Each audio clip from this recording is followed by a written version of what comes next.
কালকে একটা ভিডিও বানিয়েছিলাম যেখানে দিলীপ ঘোষের একটা ভিডিও ভাইরাল হয়েছে।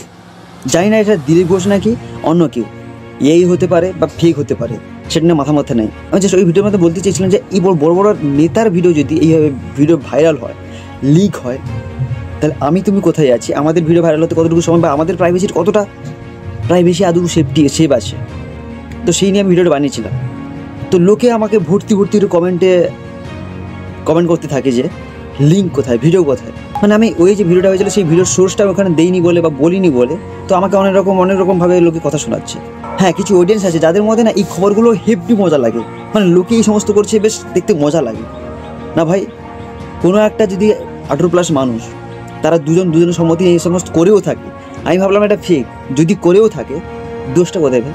স্বাভাবিক, এটা হতেই পারে, আমি তুমি করি না। আরে আজকে আমি করি না, ইন ফিউচার করবো, স্বাভাবিক, এটা সাধারণ নিয়ম এটা। তবে এটা নিয়ে এত মাথা ব্যথা কেন? কিন্তু যেটা নিয়ে আমাদের মাথা ব্যথা দরকার ছিল, যেই খবরগুলো নিয়ে আমাদের বেশি ভাইরাল হওয়ার দরকার ছিল, সেগুলোর মধ্যে একটা বলে রাখি। গতকাল মুম্বাই একজন পরিযায়ী বাঙালি শ্রমিক যাকে কুপিয়ে খুন করা হয়েছিল।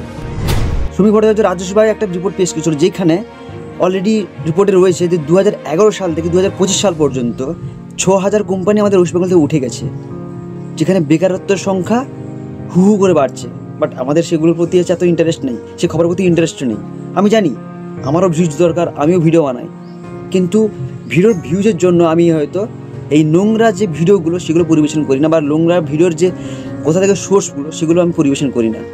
আমরা শুধু বোঝাই মানুষটাকে যে হ্যাঁ, এই মানুষগুলোর ভিডিও যখন ভাইরাল হয়েছে সেগুলো আমাদের ভাইরাল হতে কতটুকু সময় লাগবে, বাট সেগুলো থেকে আমাদেরকে অ্যাওয়ারনেস থাকতে হবে।